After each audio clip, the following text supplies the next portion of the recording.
பிப்ரவரி 24. தலைப்பு: அவருடைய சாயலுக்கு ஒத்திருத்தல். நாம் எல்லோரும் திறந்த முகமாய் கர்த்தருடைய மகிமையை கண்ணாடியிலே காண்கிறது போல கண்டு, ஆவியாயிருக்கிற கர்த்தரால் அந்த சாயலாகத்தானே மகிமையின் மேல் மகிமையடைந்து மறுரூபப்படுகிறோம். 2 கொரிந்தியர் 3:18. பாவபாரத்துடன் போராடி கொண்டிருக்கும் ஆத்துமாக்களான நமக்காக பரிந்து பேச இயேசு தம்முடைய மகிமைப்படுத்தப்பட்ட மனுஷீகத்தில் வானங்களின் வழியாய் பரலோகத்திற்கு ஏறியிருக்கிறார்.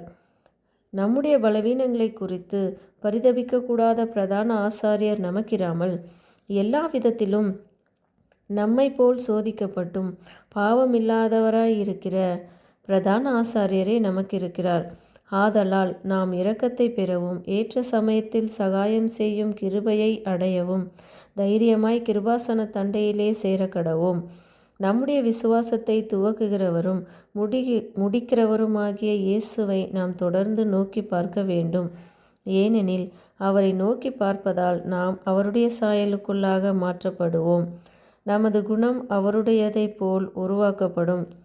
நியாய தீர்ப்பு அனைத்தும் குமாரனிடம் கொடுக்கப்பட்டதால் நாம் மகிழ்ச்சியடைய வேண்டும். ஏனெனில் அவருடைய மனுஷீகத்தில் மனுக்குலத்தை சூழ்ந்திருக்கிற அனைத்து கஷ்டங்களுடனும் அவர் பரிச்சயமாகி இருக்கிறார். பரிசுத்தமாக்கப்படுதல் என்பது தெய்வீக சுபாவத்திற்கு பங்குள்ளவராக மாறுவதாகும். அதாவது இயேசுவின் ஆவியையும் சிந்தையையும் பற்றி கொண்டு கிறிஸ்துவின் பள்ளியில் சதா காலமும் பயிலுவதாகும். நாம் எல்லோரும் திறந்த முகமாய் கர்த்தருடைய மகிமையை கண்ணாடியிலே காண்கிறது போல கண்டு, ஆவியாயிருக்கிற கர்த்தரால் அந்த சாயலாகத்தானே மகிமையின் மேல் மகிமையடைந்து மறுரூபப்படுகிறோம். நமது வல்லமையினாலோ அல்லது நமது சொந்த முயற்சிகளினாலோ இந்த மாற்றத்தை முயற்சி செய்வதென்பது நம்மில் எவருக்கும் சாத்தியமற்ற காரியமாகும். உலகத்திற்குள் அனுப்பப் போவதாக இயேசு கூறினவரும், கிறிஸ்துவின் சாயலுக்குள் நமது குணத்தை மாற்றக்கூடியவருமான பரிசுத்த ஆவியாகிய தேற்றரவாளனே அதை செய்ய முடியும். இந்த செயல் நிறைவேறும்போது கண்ணாடியில் காணப்படுவதைப் போல தேவனுடைய மகிமையை நாம் பிரதிபலிப்போம். அதாவது கிறிஸ்துவை நோக்கி பார்க்கும் ஒருவருடைய குணமும் அவருடையதைப் போல் இருக்கிறது.